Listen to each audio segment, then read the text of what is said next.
দীনেশ ত্রিবেদীর পয়েন্টগুলো এখনো আনুষ্ঠানিকভাবে বলা হয়নি। তিনি কি সম্মেলনে দাওয়াত দিলেন, তিনি কি দুঃখ প্রকাশ করলেন ভারত সরকারের পক্ষ থেকে, নাকি কি করলেন বোঝা যাচ্ছে না, কিন্তু ভারত এটাকে গুরুত্ব সহকারে নিয়েছে। ভারতে পলাতক সাবেক প্রধানমন্ত্রী শেখ হাসিনা সেখানে বিদেশি গণমাধ্যমদের সঙ্গে একটি সংবাদ সম্মেলনকে কেন্দ্র করে হঠাৎ করে বাংলাদেশ এবং ভারতের মধ্যে যে উত্তেজনার পারদ উপরে উঠেছিল সেটি নামতে শুরু করেছে। দীনেশ ত্রিবেদী বাংলাদেশে নিযুক্ত ভারতের হাইকমিশনার, তিনি আজকে 12টার সময়, বেলা 12টার দিকে প্রধানমন্ত্রী তারেক রহমানের সঙ্গে সৌজন্য সাক্ষাৎ করেন। এই সাক্ষাতের বিষয়বস্তু এখনো প্রকাশ হয়নি, কিন্তু গতকাল দীনেশ ত্রিবেদী যে কথা বলেছিলেন যে কোনো সমস্যার সমাধানে দুই দেশের প্রধানমন্ত্রী আলাপ আলোচনা শুরু করলে সেই সমস্যা সমাধান হবে বলে তিনি বিশ্বাস করেন।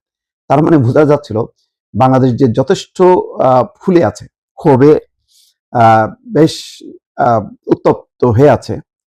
শেখ হাসিনার বক্তব্য, যেখানে বাংলাদেশ বারবার বলেছে যে ঠিক আছে, আপনাদের ওখানে আশ্রয় আছে, প্রশ্রয় আছে, সব থাকুক, কিন্তু বাংলাদেশ নিয়ে, বাংলাদেশের রাজনীতি, সরকার কোনো কিছু নিয়ে যাতে তিনি মন্তব্য না করেন, কোনো বক্তব্য না দেন, কারণ তিনি দণ্ডপ্রাপ্ত আসামি। দণ্ডপ্রাপ্ত কোনো আসামি বক্তব্য দিতে পারে না। তো এই অনুরোধটুকু ভারত রাখেনি।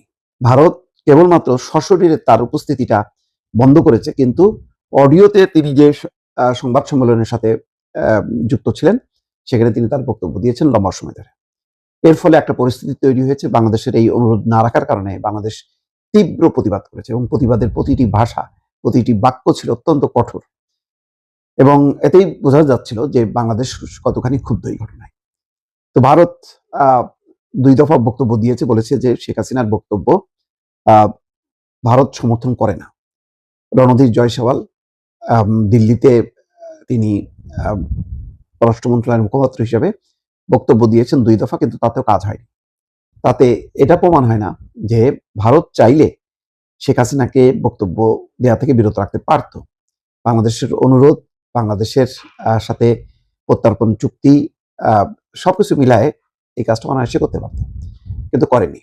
না করার ফলে বাংলাদেশকে যে এক ধরনের ইগনোর করা হলো, উপেক্ষা করা হলো, এবং তাদের যে প্রতিশ্রুত যে সম্পর্ক উন্নয়ন হবে তার প্রতি যে সদিচ্ছা, সেই সদিচ্ছার কোনো বহিঃপ্রকাশ ভারত দেখাতে পারেনি।